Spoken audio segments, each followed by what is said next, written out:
I've learned over the years that people tend to fall into two different groups. There are givers and takers.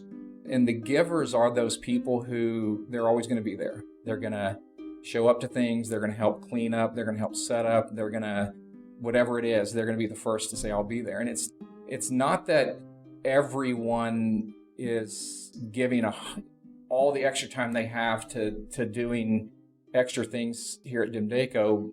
But I realized going through that blue ocean that there are people who love DEMDACO, love working here.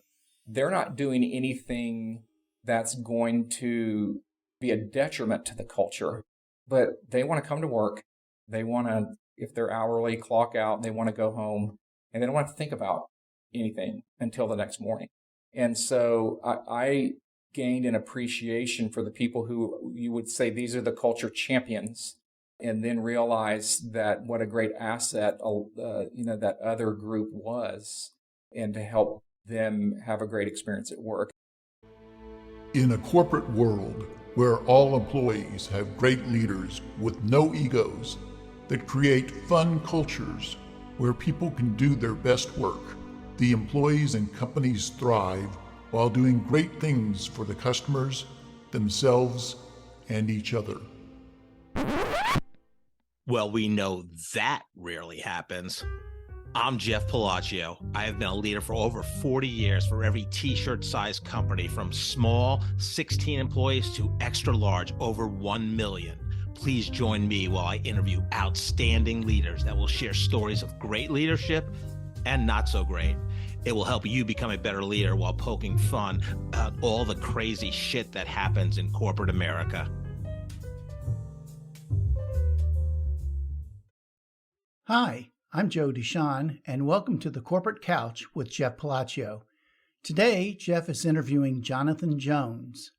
Jonathan is the Culture Conversation Leader at DEMDACO, a manufacturer and distributor of home and decorative items, as well as an artist-driven brand, partnering with over 100 artists, expressing themselves through a wide variety of styles and designs.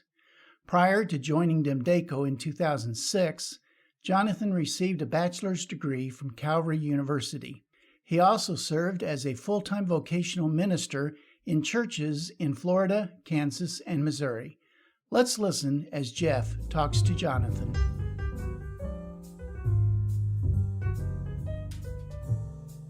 Jonathan, I'd like to welcome you to the Corporate Couch today. Well, thanks so much, Jeff, and I'm glad that we are in person, so thank you for making the trip to DEMDACO. No, it's a historic moment for the Corporate Couch podcast. So I've never done a face-to-face or at the beautiful headquarters of DEMDACO in Leawood, Kansas, so thank you. And it's a beautiful day today. It is absolutely a beautiful day. It's about 84, low humidity in Kansas City. It's September 26th, I believe. It is the 26th, yes. Yeah. So historical day, not only face-to-face, but you're our first guest on the podcast, born in Guyana. I was born in it's actually pronounced Guyana, in South America. Yes, failed foreign studies. That's okay. My parents went down to Guyana in the 60s to help start a little college, and I was born there in 1967, shortly after Guyana was British Guiana got their independence from England. And so my parents got to be there to witness kind of a new country being born.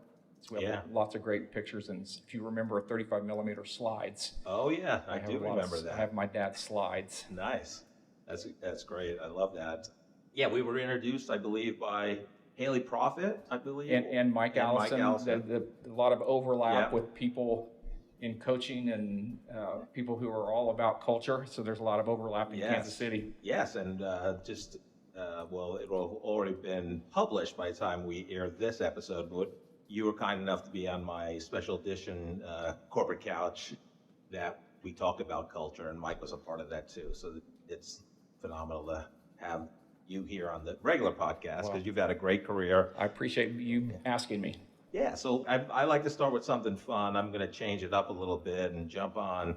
And just for the listener, I don't know what your questions are. 100%. I did not. Yes. This will be great. Yeah. No preview of the questions. So I usually ask a different one to kind of lighten it up a little bit, but I'll jump on the every media outlet lately. So Travis Kelce, Taylor Swift, last Sunday, Chiefs and Bears at Arrowhead Stadium. Taylor was in Travis Kelce's suite. Right. Was it a PR stunt or is it true love? I think the answer could be yes. But I'm going to go with Bill Belichick's answer. Did you see Belichick's answer? Yes. Yes. If you didn't see that, Belichick, coach of the Patriots, Travis Kelce has made a lot of great catches in his career, but of all the great catches, this is probably his greatest. Yes.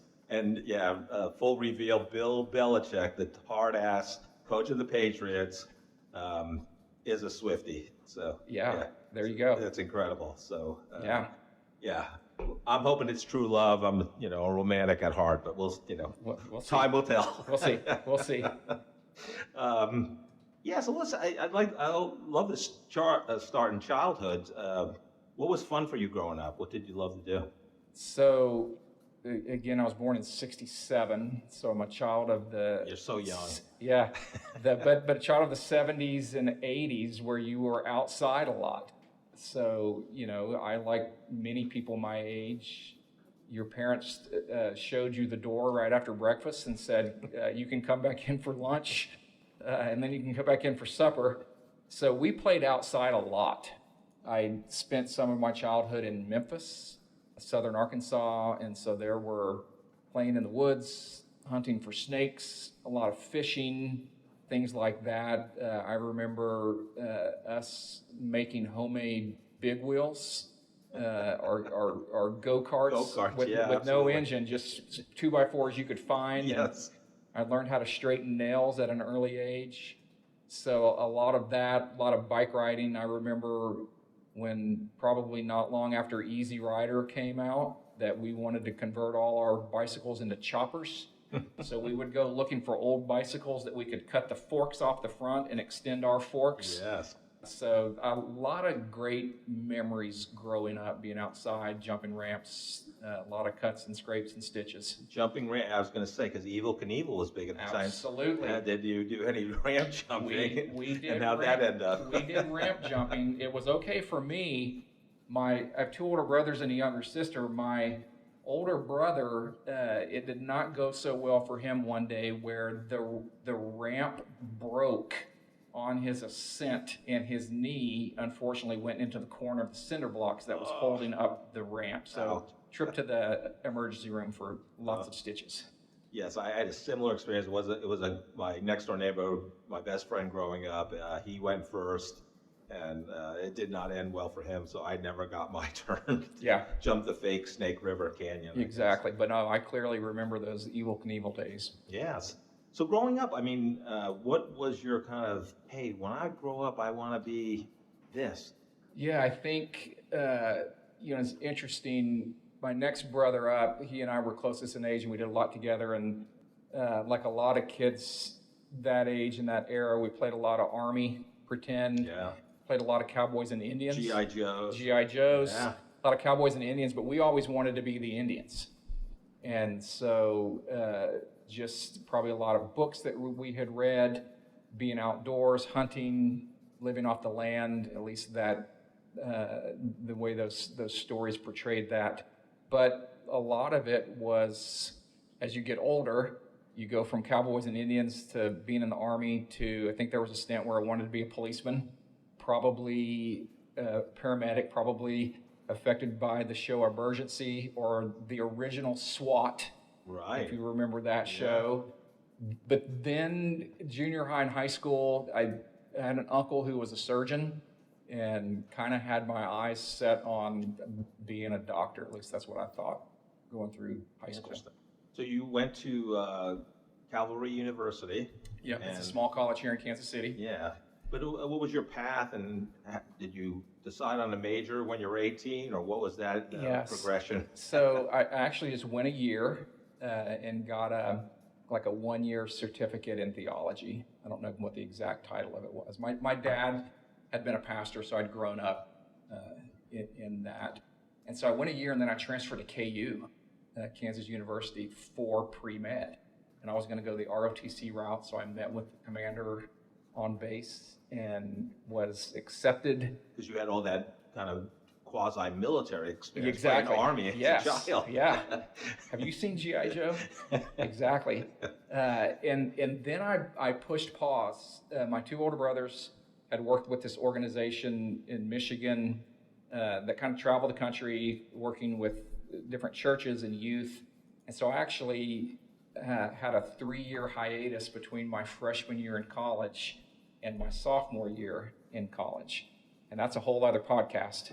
Okay. It is. There's a lot, but not a gap year. There's three gap years, but I traveled to probably 80% of the lower 48 states in 3 years and probably about 80,000 miles. Wow. Yeah, so there was a lot there. Got to see a lot of the country. During that 3 years, probably got a lot more reflective. Decided not to go the medicine route for a bunch of different reasons. Came back to Kansas City and finished up at Calvary University and got a degree in secondary education.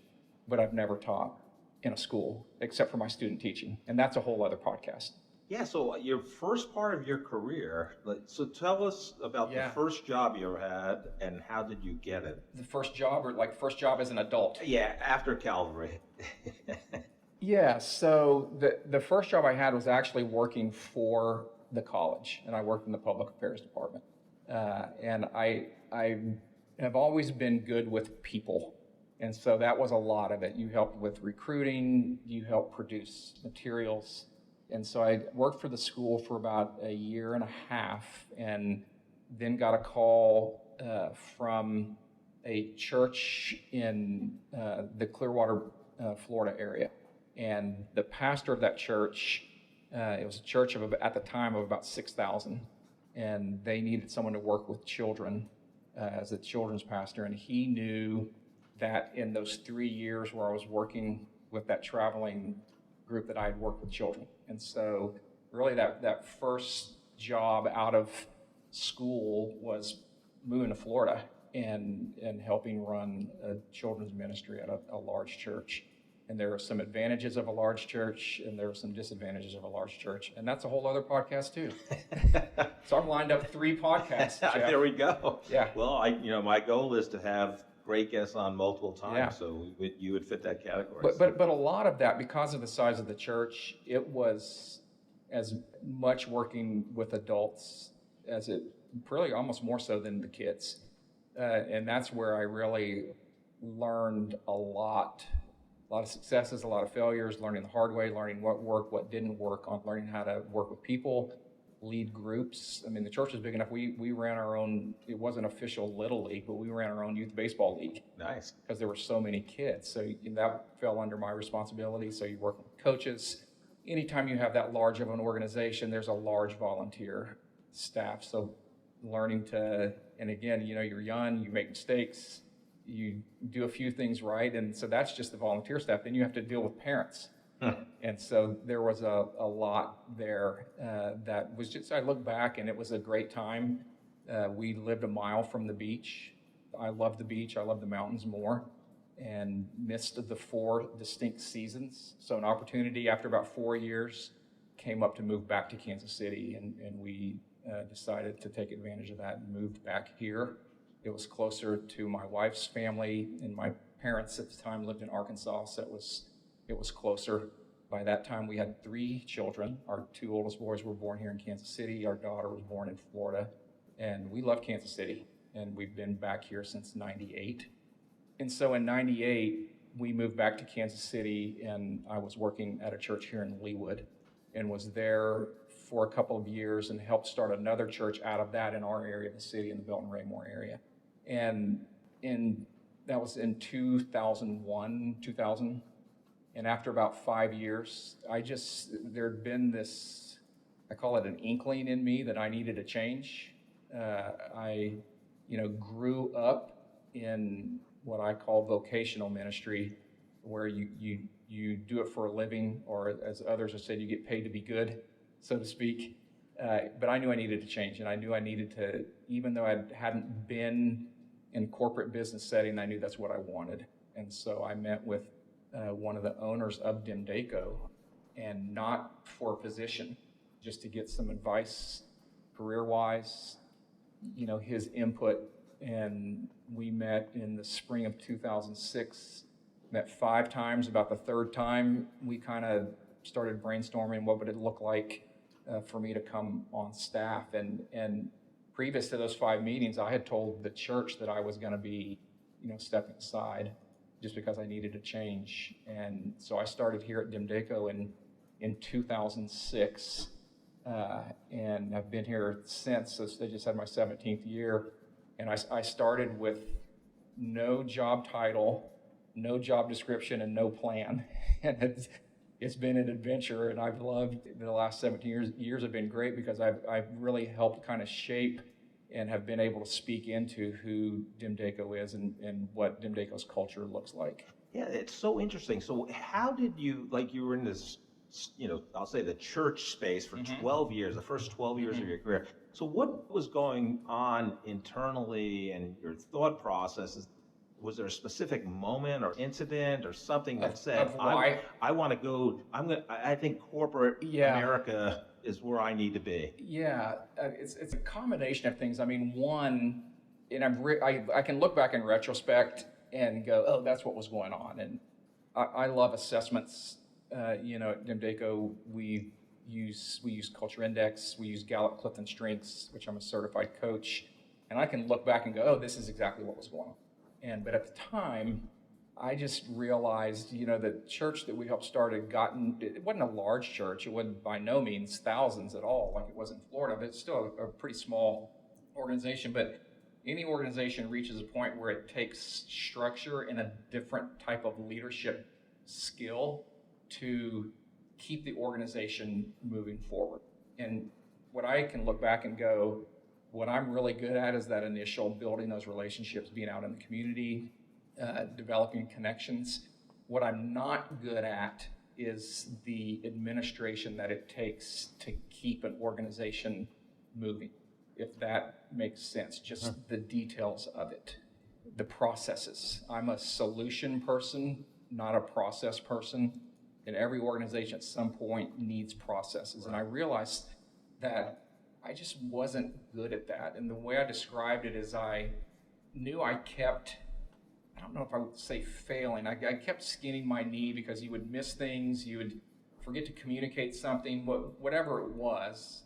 And I knew that it was happening for the same reason, but I didn't exactly know what it was. Right. And so I just knew that I needed something that best fit my strengths. And I can, because of, exploring what my own strengths are, weaknesses, how I'm wired, I can now clearly identify if you need someone to go meet people and make connections and do all that, I'm your guy. Right. I mean, you and I met at the coffee shop and we had a vague reference of what each other looked like off LinkedIn, but we immediately, within seconds, had a connection. Yep.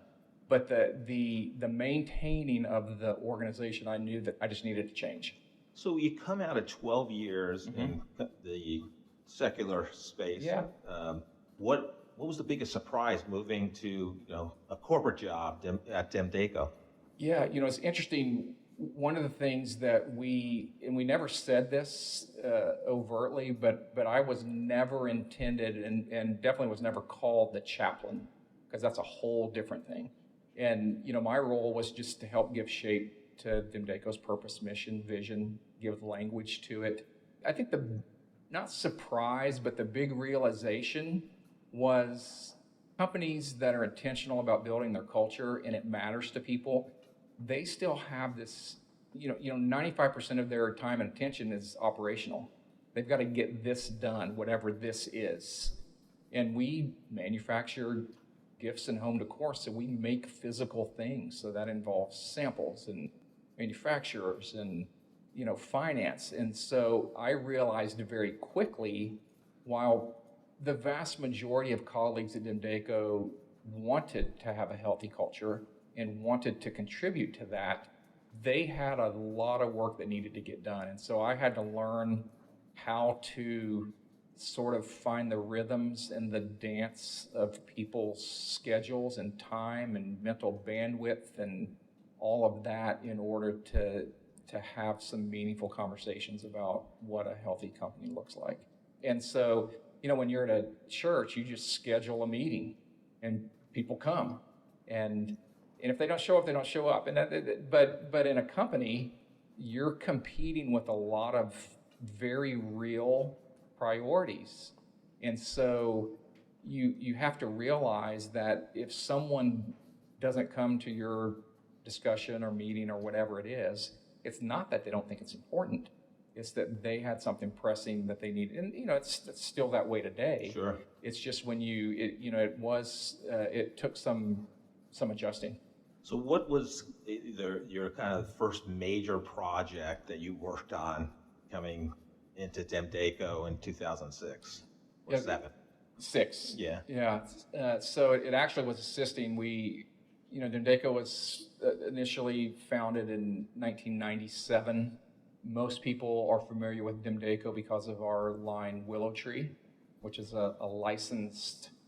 The vast majority of our products are with license agreements with artists. We do have internal artists who are amazing, but externally it's probably around 35 different artists that we work with. And the Willow Tree artists, Susan Lordy lives here in Kansas City, and there's just a great relationship and partnership with Sue in Willow Tree. And so that's how most people know about DEMDACO.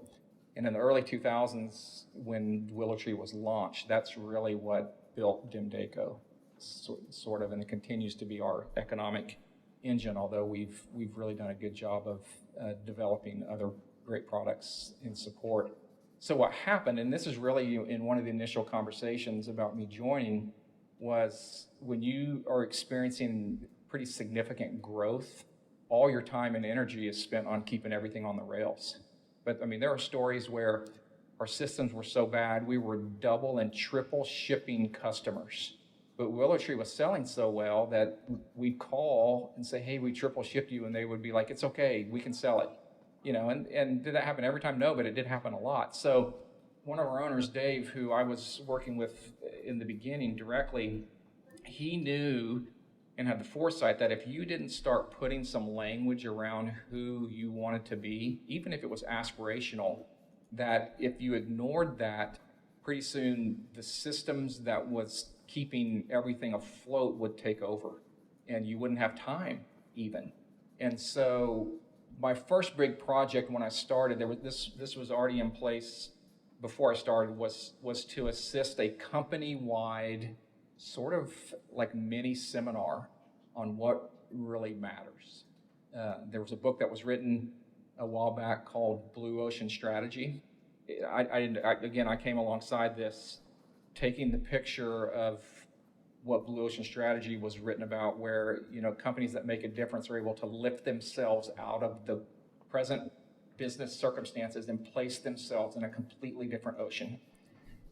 And so, DEMDACO, we're not unique in the type of culture that we have, where we state that we believe business is first and foremost a human endeavor, not simply a financial endeavor.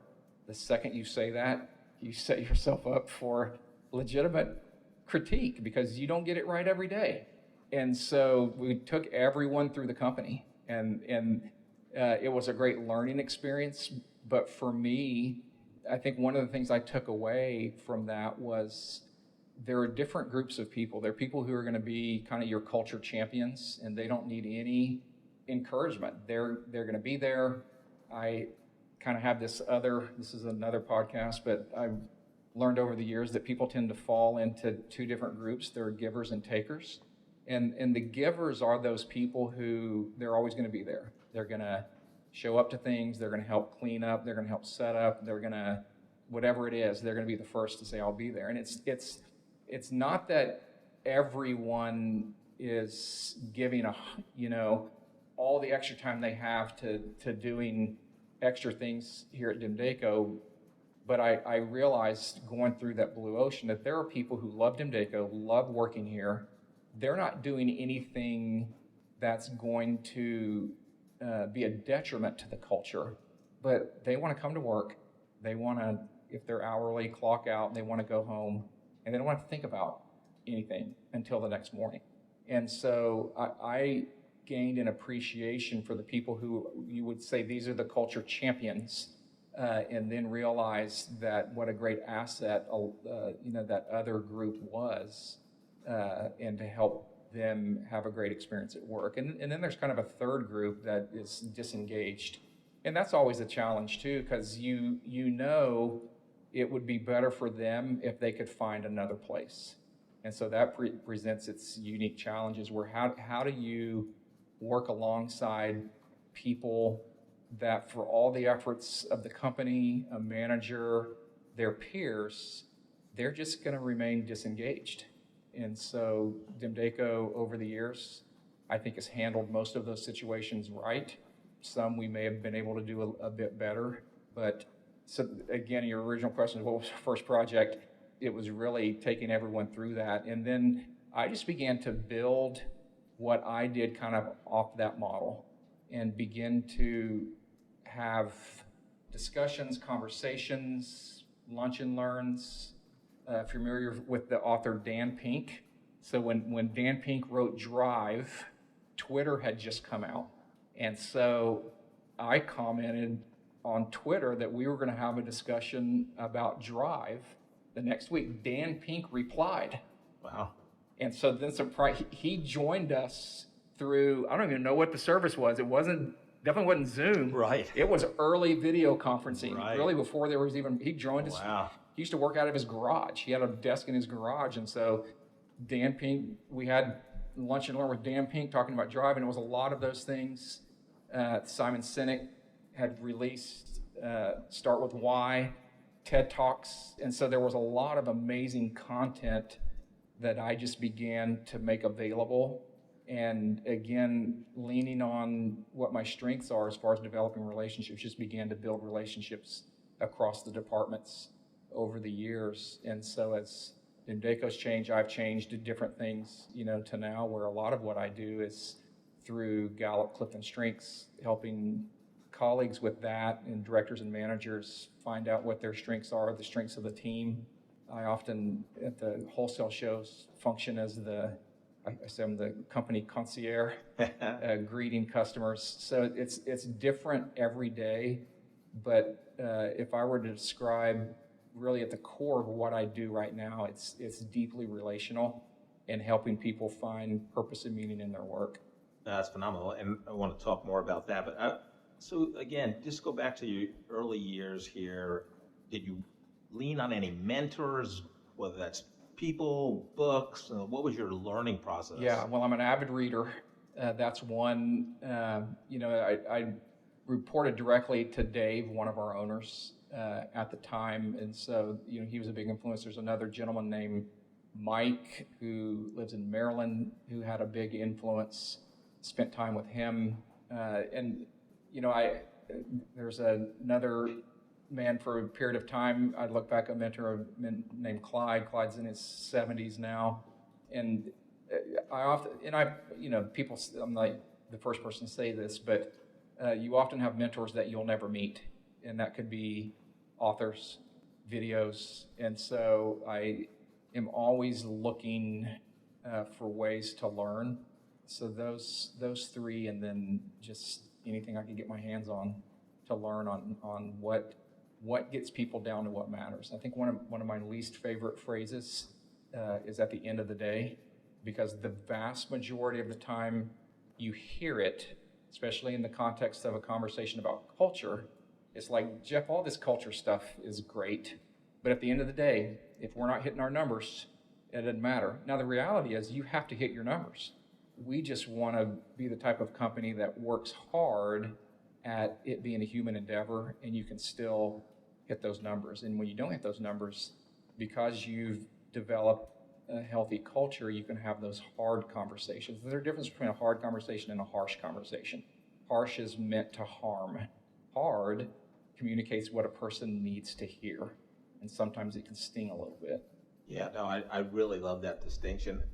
But I also have to say, culture starts from the top, right? Yeah. So I don't know if this is your true title here, but on your LinkedIn, the cultural conversation leader of DEMDACO. Yeah, cultural conversation leader is my official title. Yeah, so I was about 2 weeks in when I first started, and Dave said, "Okay, I think I have a good title for you." Now, 2006. Keep in mind you had official titles that were sales ninja and all of those. Right. So I think mine has aged well. Sales ninja I don't think has aged very well. Yeah, you do not hear that one anymore. Right. No, you do not. And the other thing was, when I started, most things that you read or heard about culture typically were about amenities and perks. And typically, if you're reading about it, it was a startup in Silicon Valley. Yeah, it was a dot-com era. Yeah, so it was, and people have heard me say this before, so I'm repeating, but I like to joke, it was companies that, did you have an on-site chef? Did you have a room with hammocks? Did you have a room with llamas that you could pet? And if you were really fancy, they were alpacas. And so I can remember those early conversations. So before the dot-com bust and the housing crisis, I remember conversations with Dave. It's like, and DEMDACO's mission is to strive to lift the spirit. And we were talking just across the other side of this wall that lift the spirit's real easy when sales are good. And it'd be interesting to see how it is when you're tested. And now 17 years later, we've had our times of testing.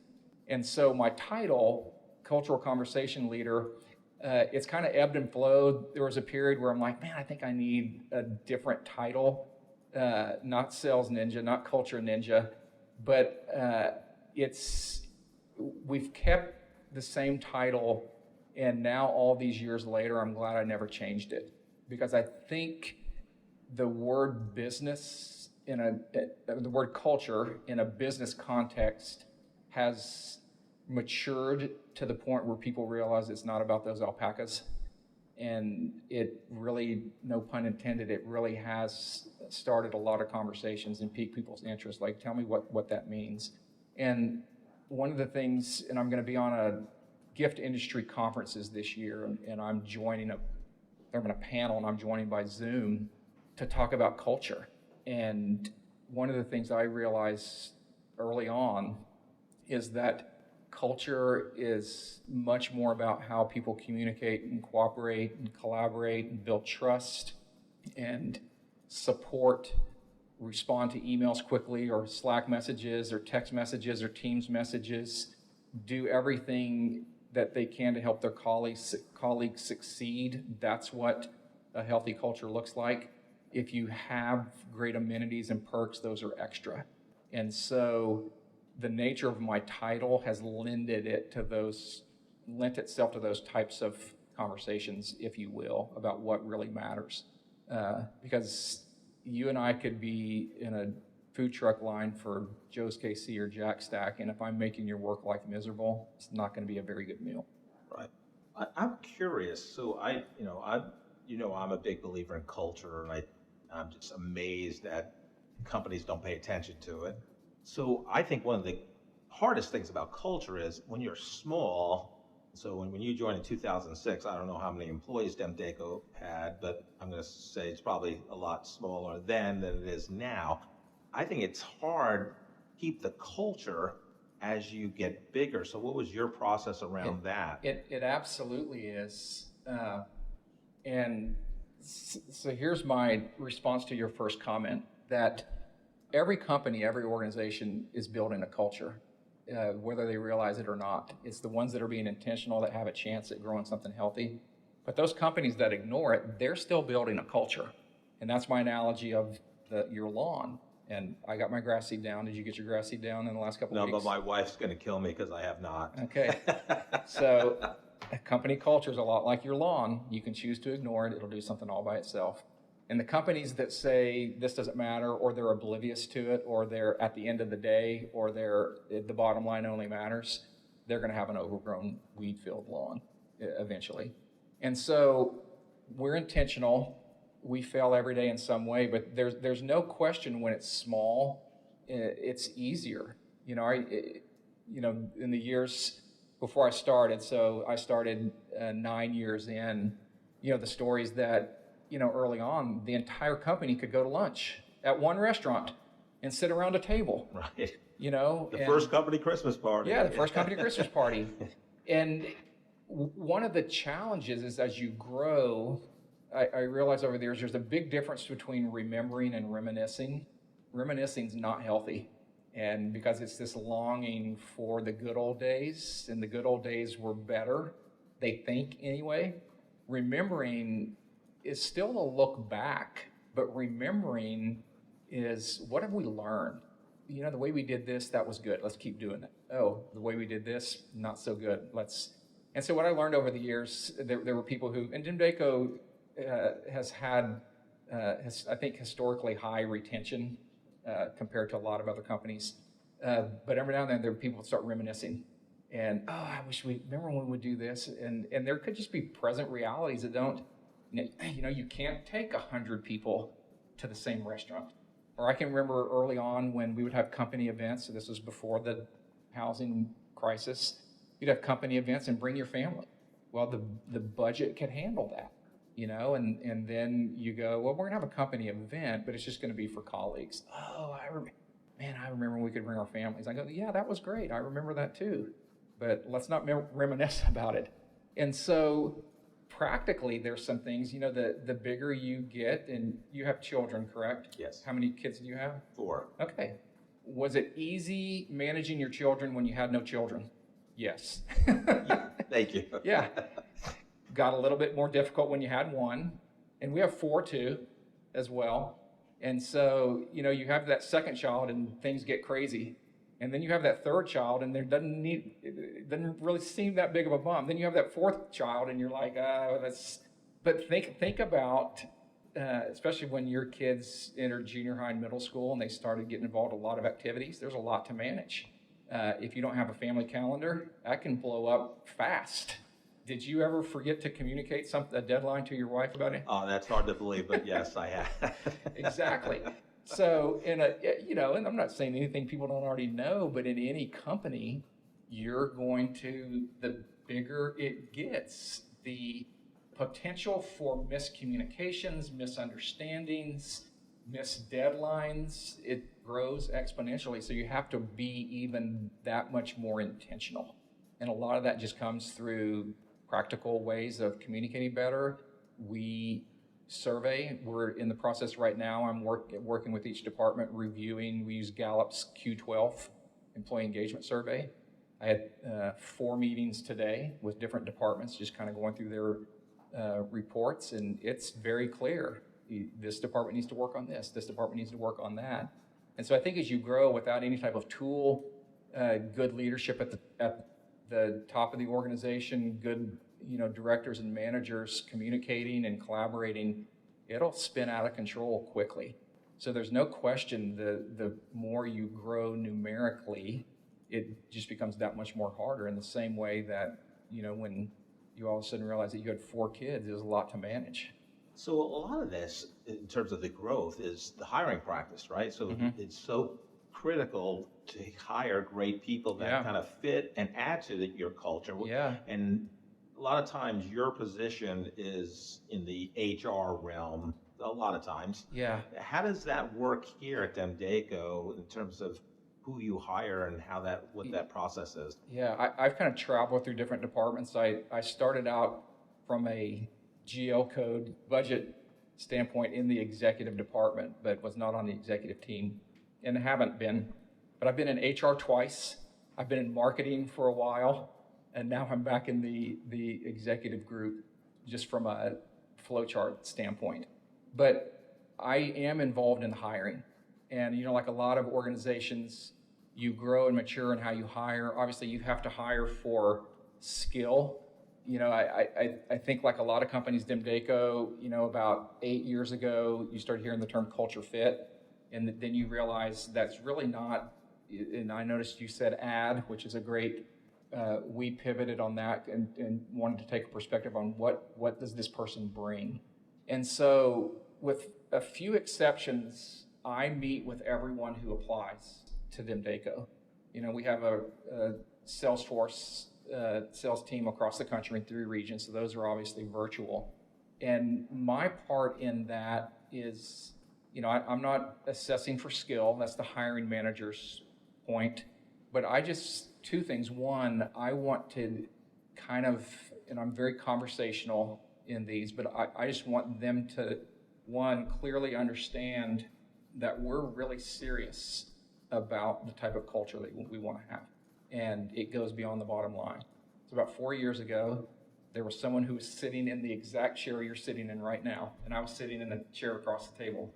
And this person started the interview with, and you would think people will get on your website, started the interview with, all that fluffy purpose mission stuff. He goes, I don't care about that stuff at all. All I'm interested in is the bottom line. What are the numbers at the end of the day?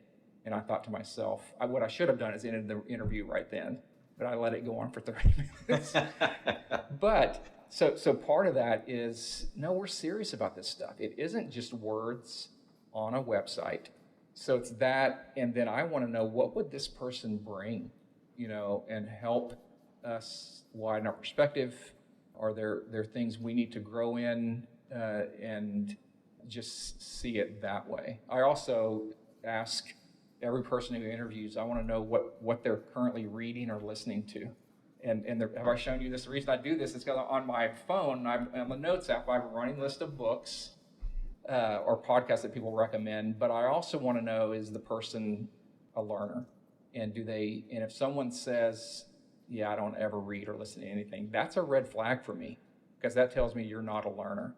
And so what I do with the hiring managers, I'll circle back to them, and the vast majority of the time, I say, for my part in the interview, I would recommend an offer, just based on feedback, their interaction. They really did due diligence on understanding the company. They asked great questions, wanted to know more about this. I also asked, was there anything on the website that made you go, yeah, that's real easy to put on a website and make it look nice and pretty? But and I tell people, I don't begrudge anyone any cynicism, because I think that's an important question to ask. There have been a few occasions where I go, yeah, I would not recommend an offer at all. Right. I think we need to just end things right here. Yeah, I think when we first met and had coffee, I asked Mike Allison on his podcast about the same question. Which was a great episode, by the way. Oh, thank you. Your part, not mine. No, I'm kidding. Mike's a good friend. No, Mike's good. We first time Jonathan and I met, we took a selfie and sent it to Mike, so he knew we had met. Yeah.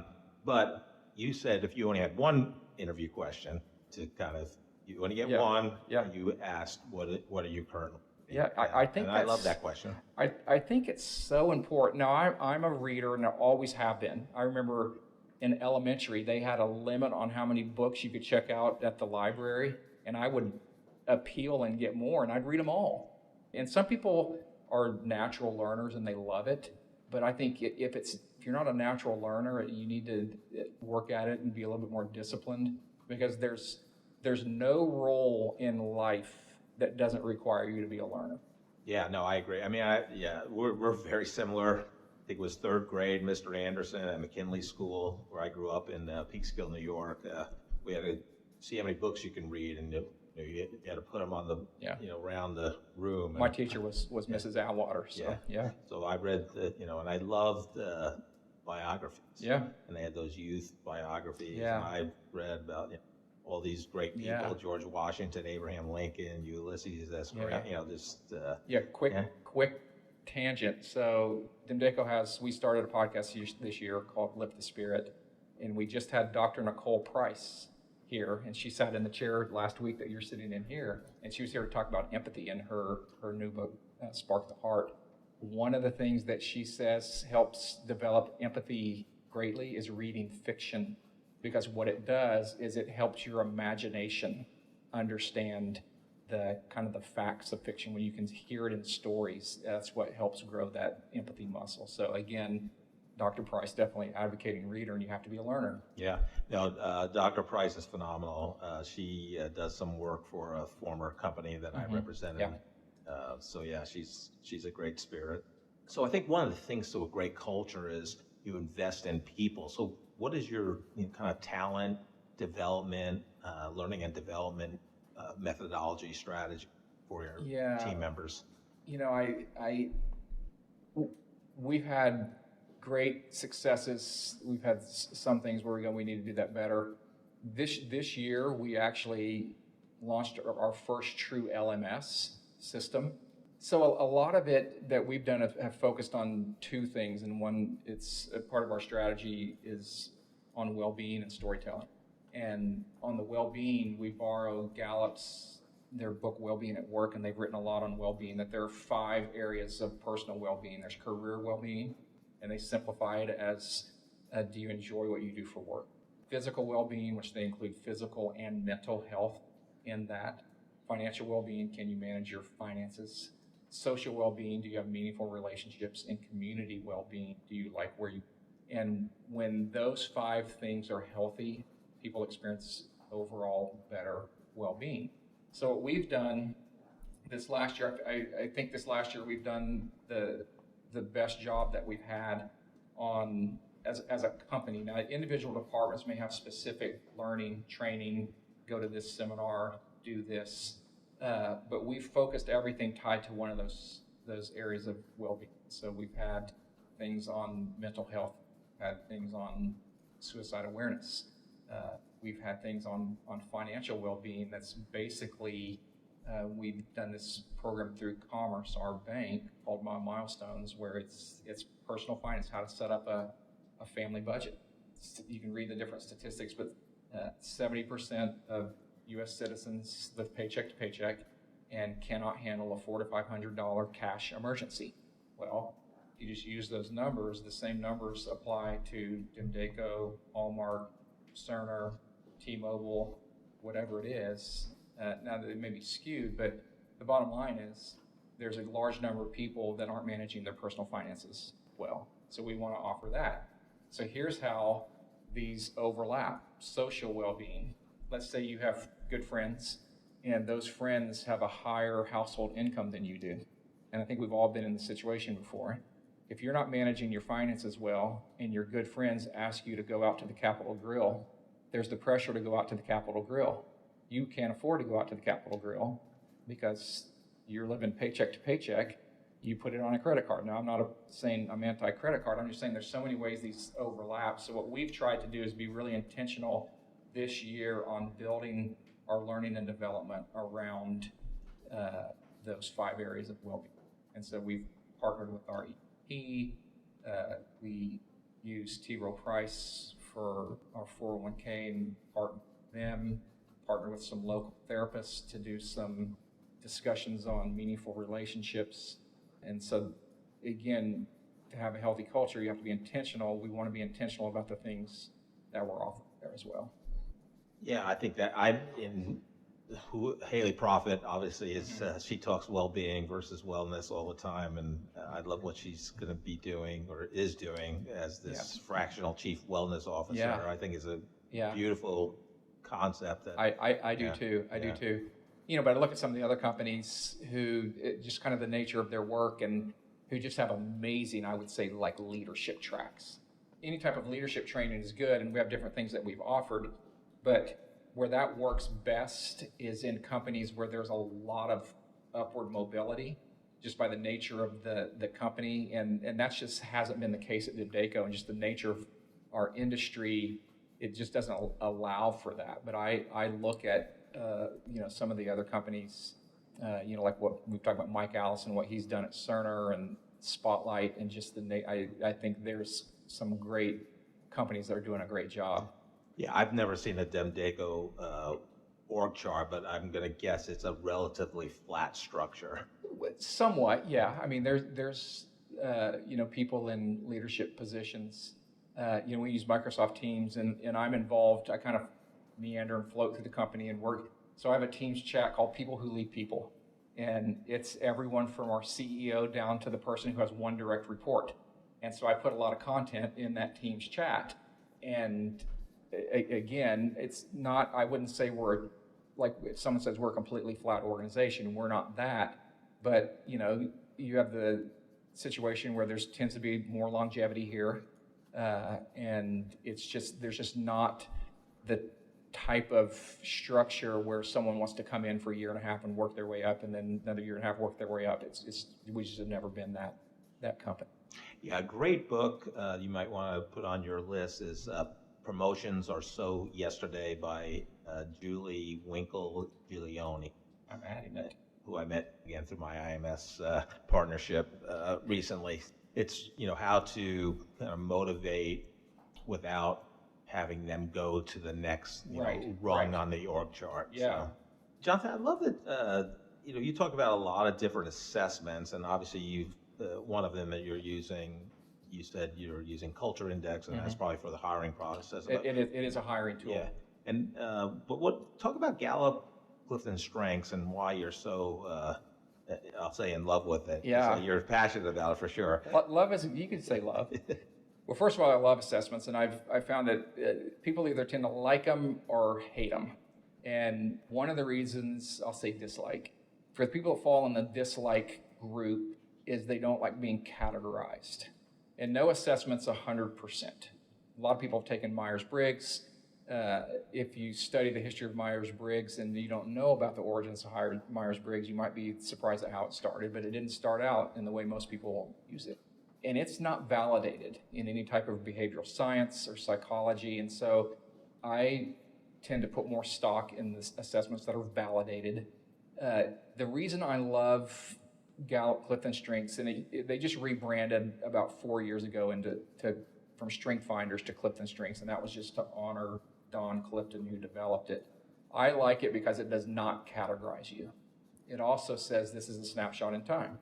Most assessments, and even Culture Index, says these traits were formed in you around 14, 15 years old and don't change. And I think they say it's 80%, which is high.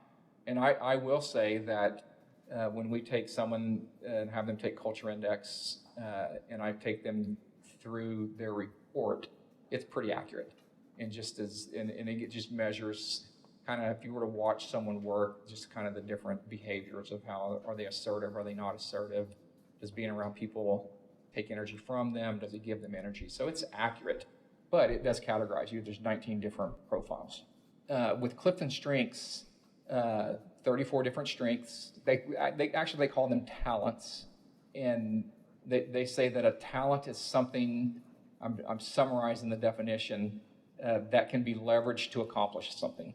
So they're stack ranked from 1 to 34 on how strong they show up in you at that time, and there tends to not be wide swings. Like if you took something and let's say learner is one of the things they learn for. If you take it one time in learners at 34, there's probably, even though you maybe start grad school or whatever and retake it 10 years later, it's probably never going to jump to your top 10. It may move up.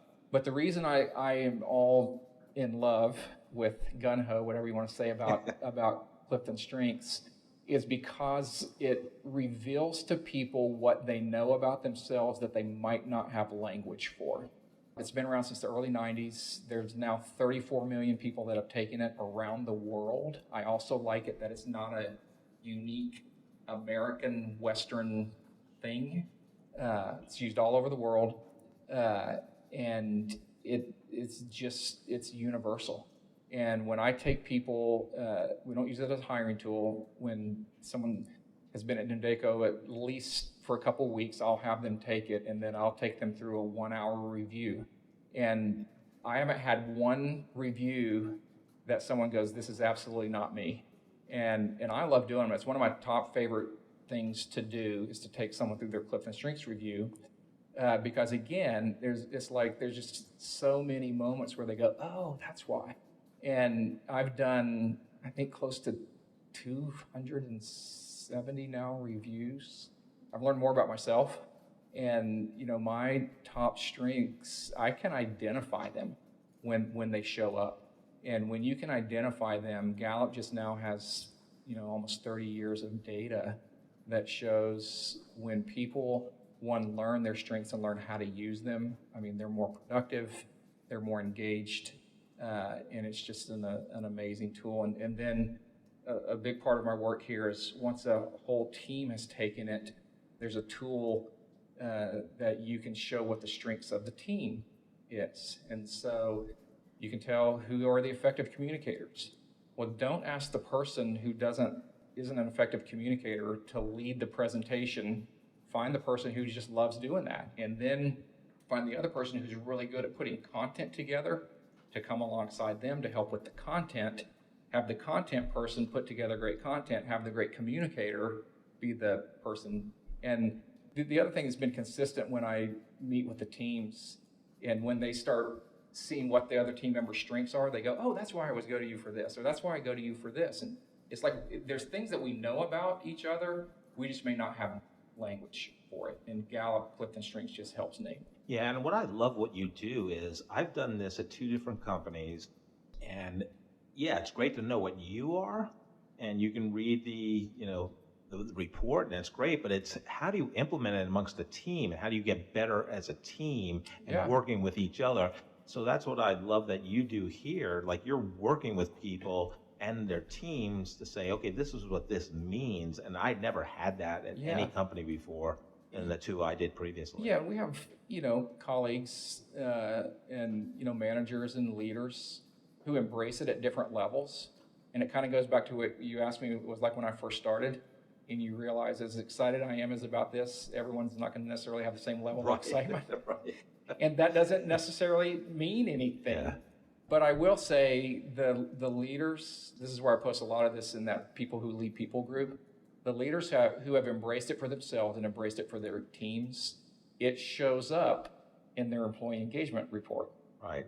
And again, they're 2 separate tools from Gallup, but they collaborate really well.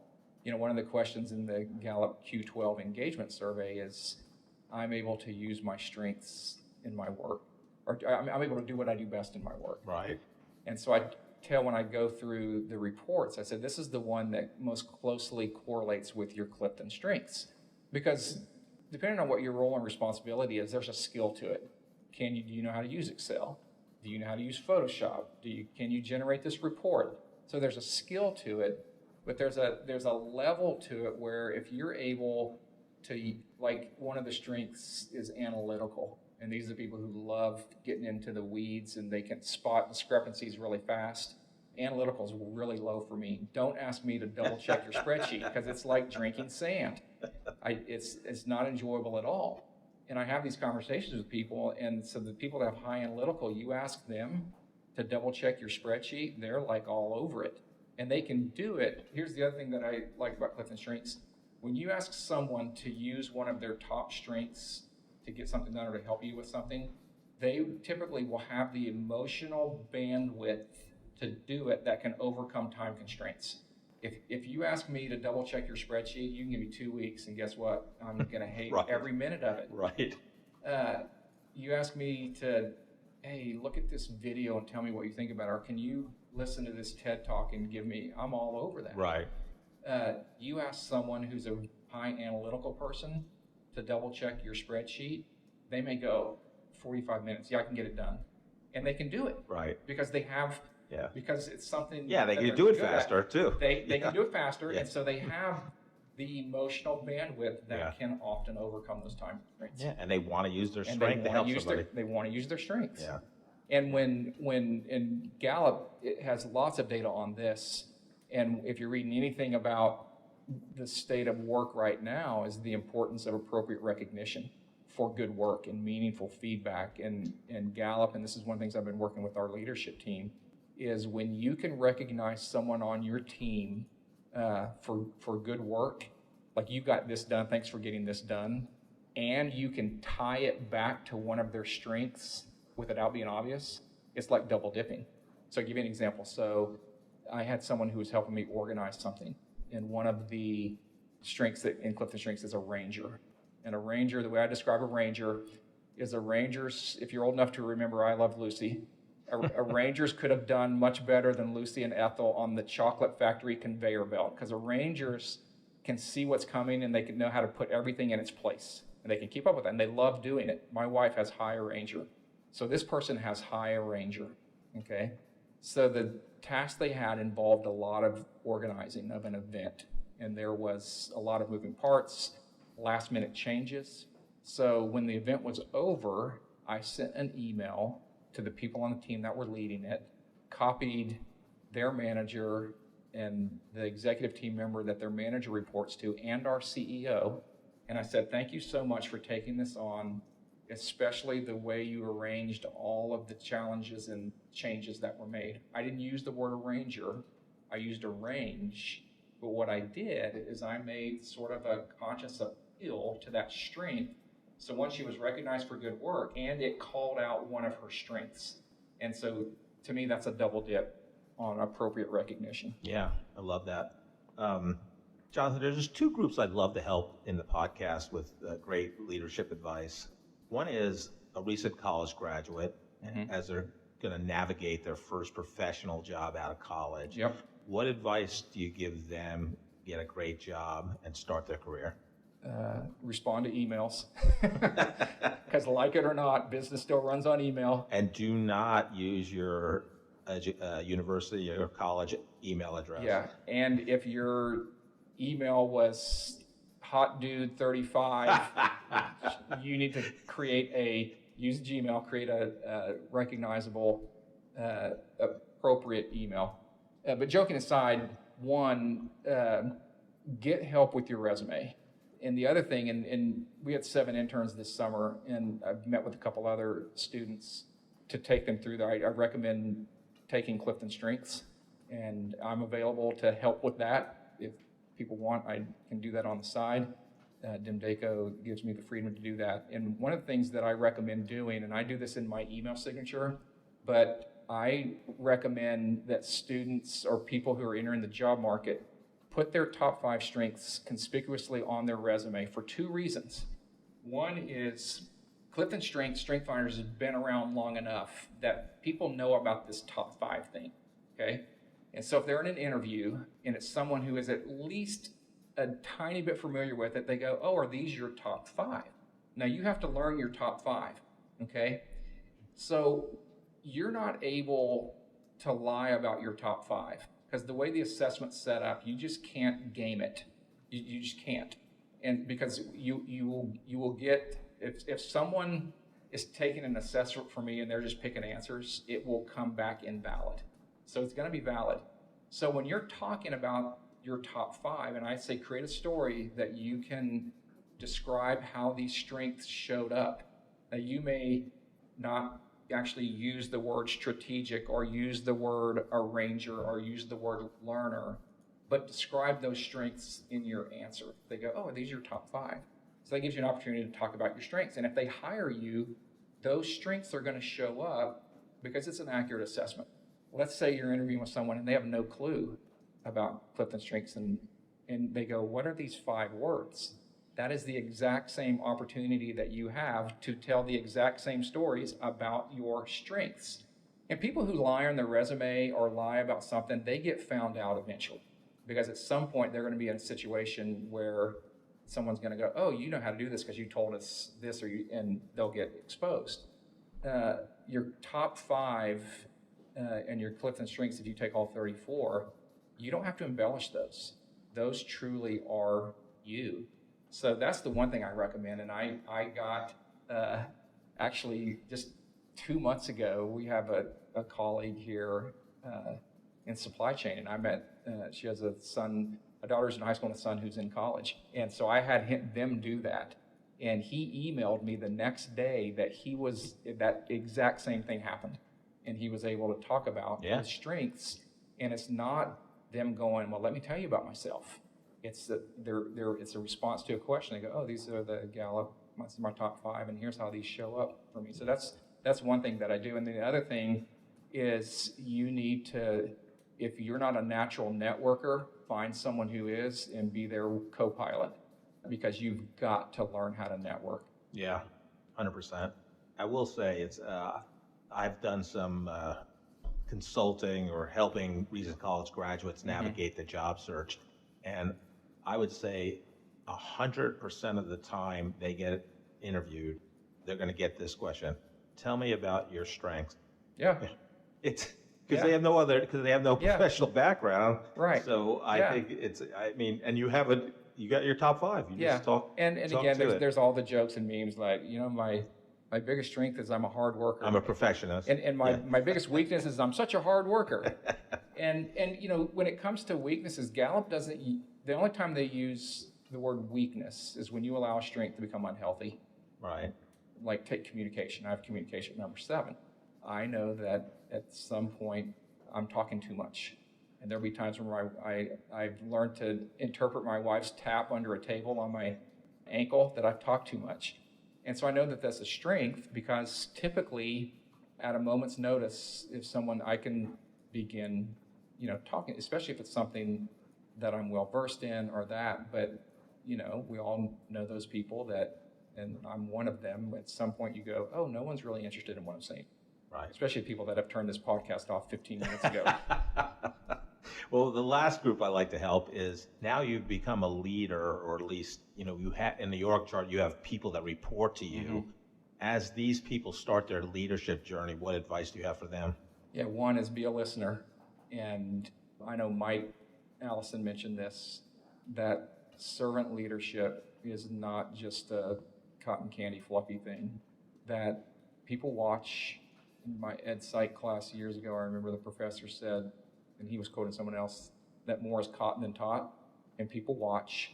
And so it's the little things. If you're a leader and there's a company lunch, be the first to help take out trash. So be a servant leader. The other thing, and this is another CliftonStrengths plug, is there's another report that you can get called CliftonStrengths for Leaders. And what it does is it just focuses on your top 10, but it will show this is how you need to lean into your top strengths to be a leader. And if you have someone who reports to you and has this strength, this is how you need to lead them. Because let's say you have someone who has strategic as one of their top strengths, and the strategic is the ability to see what's coming and make adjustments. Well, if you have a direct report that also has strategic, there may be times where you have competing views on what the next step should be. But what a leader would do would go, here's what I see, tell me what you see. Is there anything wrong with, what do you see about the steps that I think we need to take? What are you seeing that's different? Because if that person has strategic in their top 10, they're going to have a very clear view of what the next step should be. So I don't use the word behoove much, but it would behoove you to ask them, what do you see? And they may see something that you haven't seen clearly at all, and it may be what needs to happen. Well, Jonathan, you've been so great. Thank you for coming on the Corporate Couch today, and I'm very grateful that we've met. Well, Jeff, thanks for having me. It's a privilege being here, and you're doing good work, so thank you. I just love the conversation with Jonathan Jones. It was so fun to have the first face-to-face podcast episode recorded at DEMDACO, where Jonathan works. But yeah, we just met in the summer, had coffee, and just really hit it off immediately. And, in the episode, there were so many references when you talked about his childhood, and it was so similar to mine in terms of, go-karts, building go-karts, and Evel Knievel, mm-hmm. and, playing Army. So it was just so great. But, and there's so many things I can talk about. I'm a believer in assessments, and Jonathan's a CliftonStrengths Finder certified coach. Joe, you and I did a Strength Finders or yep. CliftonStrengths back at when you and I worked together at Beringer Ingelheim.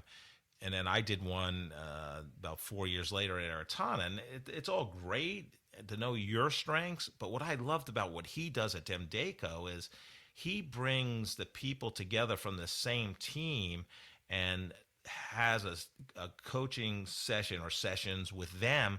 How do they utilize their strengths as a team the best as possible? And I just really thought that was leading edge, and I really applauded him for that. Yeah, the whole thing about any kind of assessment tool like that, the tool itself is only half the story. It's then the coaching that you get after that. How do you apply it in your own life, and how do you apply it with the rest of your team and everything is probably even more important than that. So any assessment tool is just the conversation starter, and the rest of it is the important stuff. And that's what he does. Yeah, I mean, I think both at Behringer and when I was at Aratana, I mean, what would happen is they would put your, where you fell in boxes. So, you can kind of see where everybody's strengths were by, what box they, were in. But again, like, how does that help me, like, work better with you and your 5? Yeah, even if you get a scorecard for your entire team, there's a little bit of that so what factor. So, exactly. I score a so-and-so and you score a so-and-so something else. But then, so what? What do you do different? How do you treat that person different? Or how do you respond to that person differently? How do you teach or coach or mentor that person differently is vitally important. Yeah. What you take away from Jonathan's conversation? What's his title there? I love this. He's the cultural conversational leader. Culture conversation leader. That title could not exist in any kind of standard corporate structure.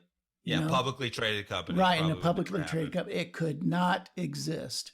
As a matter of fact, I think they admitted that he got hired. He had some discussions with the owner, and then he got hired, and then it was some weeks or some time later that they settled on that title. It's like he didn't even know exactly what it was he was getting hired into. Well, and we didn't even talk about, he was 12 years in basically the church, in ministry, different churches, right. And he goes from there to be the cultural conversational leader and has had the same title for 18 years. I've never had the same title for 18 years in any job I've ever had. But that points out a little bit about what happens in the ministry when you're in what they call the vocational ministry. That is, you're paid to be good. You're actually working a lot with people. There's not as much theology in it as you might think, but that you're actually dependent, especially in larger churches like he was involved in. You're dependent on these sets of committees for people to do work, and you're a coach, you're a mentor, you're all that stuff to them. And so it was an interesting pivot, but not an entirely absurd one, to go from vocational ministry into this cultural conversation leader. He is in the perfect spot for himself, and I hope he gets to keep that same title, that same job for another 18 years. Yeah, I just love the conversation with Jonathan. It's so good. Yeah. What leadership advice do you have for our great listeners today, Joe? Today we're going to hear from that great philosopher and TV producer named Chuck Lorre, who one time said, "I feed my dog every morning. Today, he bit me on the hand. I guess he didn't get the memo." Thank you so much for listening to this episode of The Corporate Couch. If you enjoy the podcast, I would love for you to take 2 minutes out of your day to rate us 5 stars and write a review. Please join me next week to learn from another great leader sharing their professional journey and insights.